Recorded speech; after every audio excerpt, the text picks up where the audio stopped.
Welcome back to Tom's DIY Garage. Unless this is your first time, you know the drill about what we do here. We are looking for things we can do ourselves, that we can fix, we can make, we can build, we can solve. Whatever the problem, whatever the solution may be, I'd like your first thought to be, can I do that? Can I take care of that myself? Being self-sufficient is such a strong thing. So this episode is about a challenge of sort. The challenge comes from me. It didn't come from anybody else. And it started when I was in one of the local art supply stores, one of the big art supply and craft businesses. And I'm walking through after getting some stuff, and I see something in the artwork area that caught my eye. And here's a picture of it, and it was kind of striking, but I looked at it, and the price tag for it was $99.99. And I stopped, and I looked, and I gave it a once-over, and I thought to myself, I'm pretty sure I could make that for a whole lot less. So, here we are. Can I reproduce that piece of $100 art for considerably less? I think the answer is yes. So I've been shopping for materials that I think can replicate the look of that particular artwork. And the primary piece that will be the background for it, I found a piece of this. This is HDF. This is hardboard, high density fiberboard. Very bendy, but very stout. It makes that fun noise too when you whip it back and forth. So this is really inexpensive. At the big box store, it's about $13 for a 4x8 sheet of it. And this, it's hard to catch from that angle, but this is just a shade under 2 foot by 4 foot. There's a reason for it to be shade under. I'll explain that in a bit. And then the frame, hi, I'm still here. The frame I found I can build with this 1x2 piece of MDF. That's medium density fiberboard. Very woodworkable, very reasonably priced, and as long as you're keeping stuff indoors, it is perfect.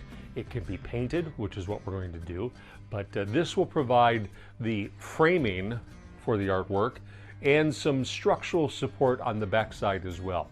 Let's get to it.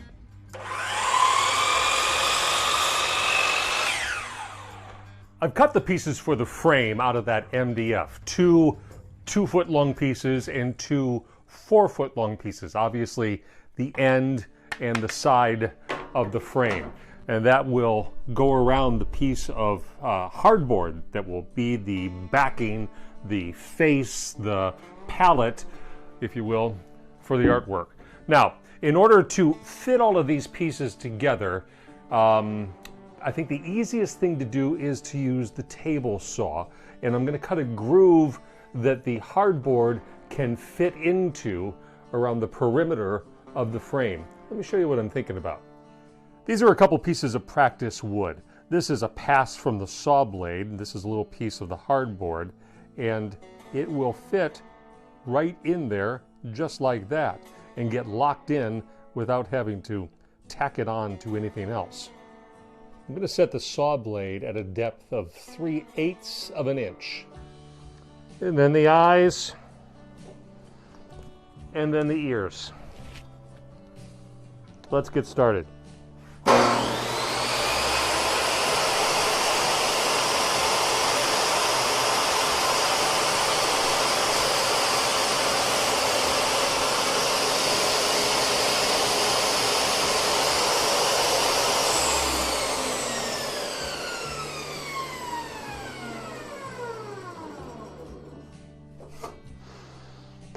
And I just discovered something that didn't occur to me until I was faced with it. Come here, I'll show you.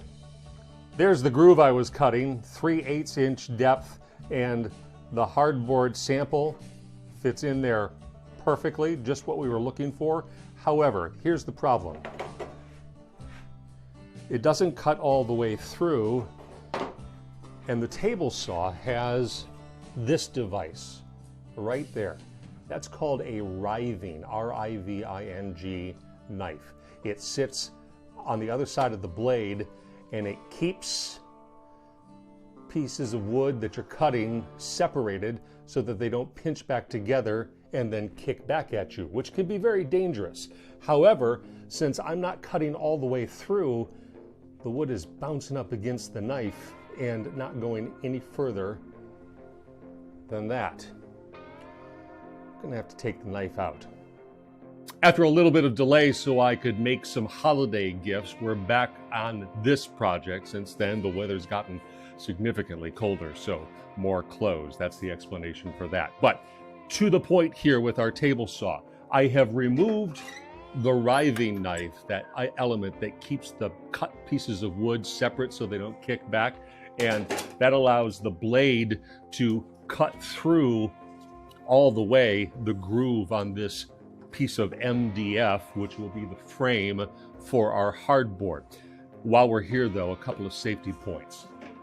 This riving knife and this assembly, it is also an important piece of protection because it guards away from the blade here on the table saw that's spinning around, and you have got to be super, super careful if you're going to cut this way and keep your fingers out of the way using a push tool, whatever you use, to get that piece of wood that you're cutting through. Again, you don't want any fingers. Additionally, since we're using MDF, we've talked about this before, this is comprised of a bunch of little wood particles and pulp held together by chemicals and adhesives. So when you cut this, it creates a very fine dust. So important to use breathing protection because you do not want to breathe that dust in. As much ventilation as you can get is possible. So that's the safety lesson, kids. We're going to get to putting the frame together now so we can move on with this project. I've now grooved and mitered the ends for the pieces that will be the frame for the artwork. There is a little bit of trick in determining just how long each piece needs to be, especially with that mitered edge. Kind of adds a complication. There are, I'm certain, other ways to do this, but I found a way that seems to work with this sort of application. Let me show you. If I know how far deep I want the wood to fit into the groove, I put that marking there. You see it? Right on the edge of the wood. So in this case, it is 5/16 all the way around. And then I put a little cross mark there for that corner, and then another one for that corner. And then you get a length that if you cut your mitered piece, it should fit correctly.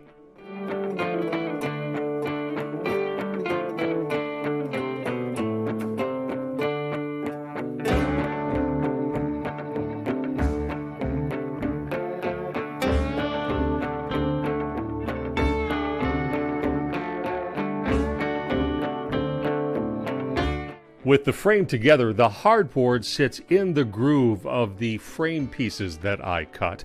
I have the corners clamped because I put glue on each of those mitered corners in addition to a couple of nails, but I just want those clamps to hold it together long enough for the glue to dry, and then we can move on to the next step of making this artwork.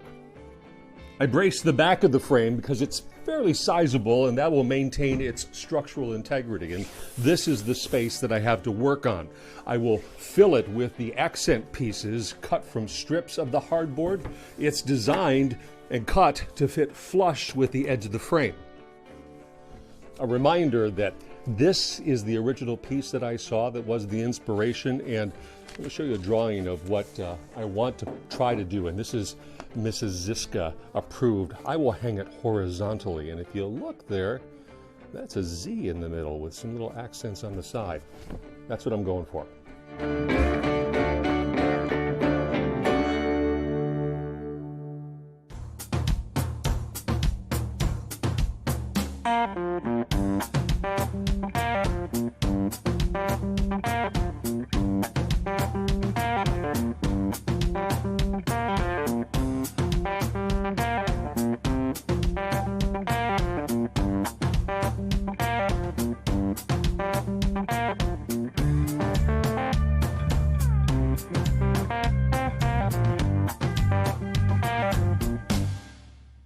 I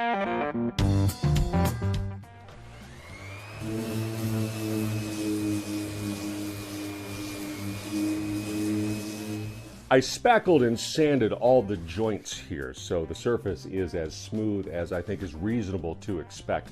I like how these strips went on and they sit flush with the frame as I was looking to do. I did use a woodworking super glue. It's called CA glue, which we've talked about in the past. It tacked these things on much more quickly than normal wood glue would do. But before we add the color, I'm going to prime it so that that color goes on evenly as well. And then finally, a coat of color. In consultation with Mrs. Ziska, this is a satin finish midnight blue.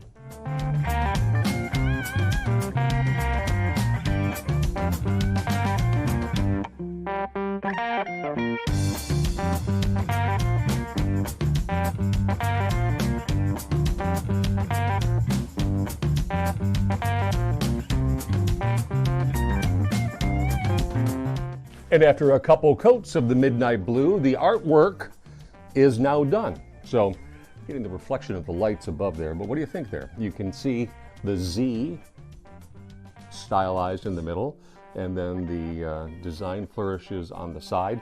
I did add a couple of things. That little vertical piece and that little vertical piece right there. I just thought that those larger rectangular spaces needed to have something. So I put something in there.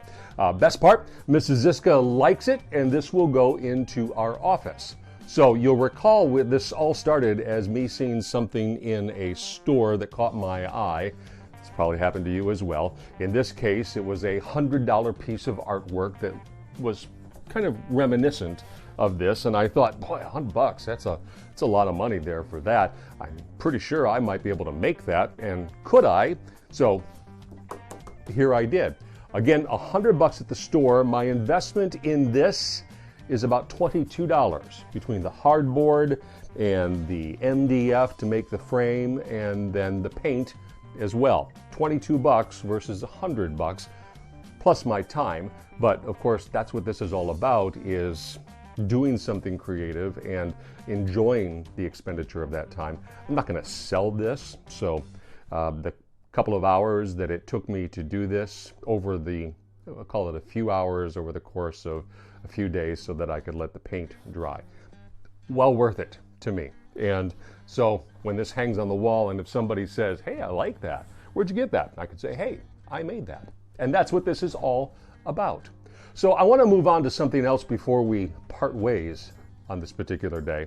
And I'm always asking for comments and questions and suggestions and challenges, Facebook, email, X/Twitter, those are the usual ones. But there's another one as well. YouTube is a place where you could see this and comment as well, because after these episodes run on Fox Local, they go on YouTube. Quick side trip here on Fox Local. If you have not yet downloaded it, it is free to download.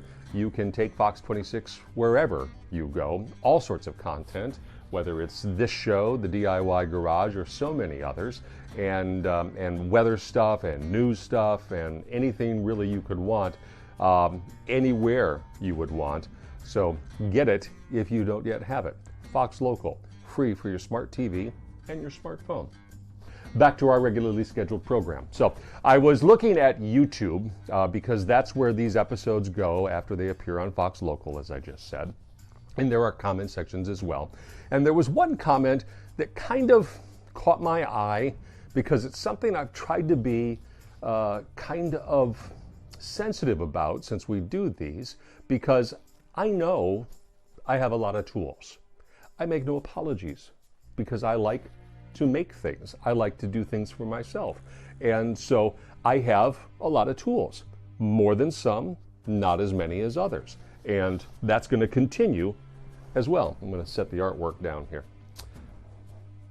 while we have this conversation. So the comment that kind of caught my eye was, I was making the, you may recall, the Christmas tree, wooden Christmas tree decorations. And one guy commented, oh yeah, everybody's got a miter saw. Well, no, Not everybody does have a miter saw, but if you want to learn how to use a miter saw and you've never thought about it and you're interested in doing woodworking, for example, then this might be an inspiration. But I didn't always have a powered miter saw. In fact, bear with me, this is my first miter saw. It's done some cutting, it's done some living. It's a basic miter saw, but you could do 90-degree cuts, 45-degree cuts, or angled cuts like that. But this, simple to get. My first one. I still have it. In fact, I'll tell you, I cut through the original one of these. I bought another one because I still use this. Because it works well, especially if you're needing to do something and you're away from the larger tool that you have. But the point of this is nobody gets all of their tools all at once. I've been collecting mine for more than 30 years. Since before I was even a homeowner, I was making stuff for the apartment that Mrs. Ziska and I lived in. And I'm gonna continue doing it. So you get the tools as you need the tools. And that's the whole idea of this particular space, because if you don't already have it, or you're thinking about doing something, or you're inspired to try something, this may push you in that direction. It may show you what is possible. So you, when you have the opportunity, can get the tool, you can learn the tool, and you can use the tool, and then do your own stuff. And this whole, you don't get it all at once, you get it as you need it. I have right up there on that shelf, I have a tile saw, because somebody will recall that excuse me, I had an itchy eye.